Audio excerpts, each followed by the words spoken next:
RCF. Sylvie Grivel, bonjour. Bonjour. Nous avons abordé la dernière fois la basse estime de soi et les difficultés que cela peut entraîner pour sa relation aux autres, pour communiquer avec les autres, pour s'affirmer. Aujourd'hui, vous nous expliquez comment on peut renforcer l'estime de soi. Et tout d'abord, quelle est la différence entre la confiance en soi et l'estime de soi, même si vous l'aviez un petit peu abordé la dernière fois.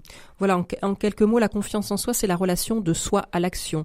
C'est cette capacité à réaliser, à faire, à agir. L'estime de soi, c'est la relation de soi à soi. C'est est-ce que je m'accepte dans toutes mes dimensions, au niveau des émotions, du corps, de mes compétences, de mes capacités, quel regard je porte sur moi, et puis la valeur que je m'octroie. Alors, comment est-ce qu'on peut faire pour renforcer cette estime de soi ? Alors, plusieurs pistes. Alors, c'est déjà apprendre à se reconnaître soi-même. Je propose un petit exercice aux auditeurs pour ce soir ou cet après-midi.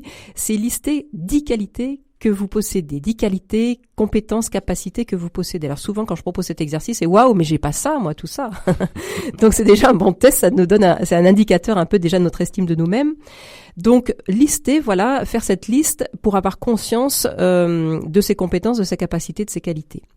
Deuxième chose, alors on peut aussi faire la liste, mais on peut aussi des fois l'écrire, se le mettre devant soi, devant son bureau. On peut les chanter, ses qualités, les dessiner, pour finalement au fur et à mesure un peu les ancrer. C'est un peu la méthode Coué, mais ça finit par fonctionner au bout d'un moment.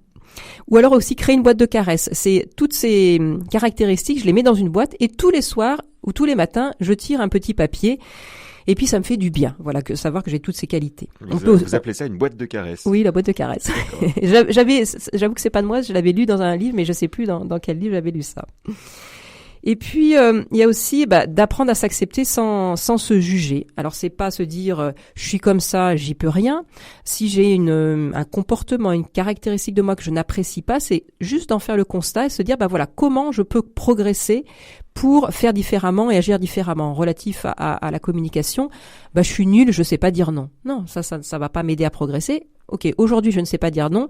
Comment je peux aujourd'hui apprendre un peu plus à me positionner face aux autres et dire non. C'est aussi s'entourer de personnes qui savent vous reconnaître, donc qui vous acceptent avec vos forces, vos fragilités, vos qualités, vos défauts, et qui savent vous donner des signes de reconnaissance positifs. Et puis, c'est aussi identifier des situations où les autres ne vous respectent pas et puis faire d'autres choix. C'est-à-dire, à un moment donné, vous vous rendez compte que vous ne vous respectez pas, par exemple, dans votre charge familiale, dans tout ce qu'on vous demande.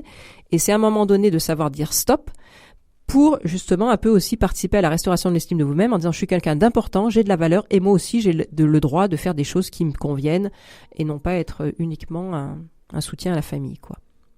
Alors, Sylvie Grivel, la prochaine fois, on parlera des émotions. En attendant, on peut peut-être commander un cadeau pas très cher pour Noël, une boîte de caresses. Voilà, par exemple. Merci beaucoup. Merci. Au revoir.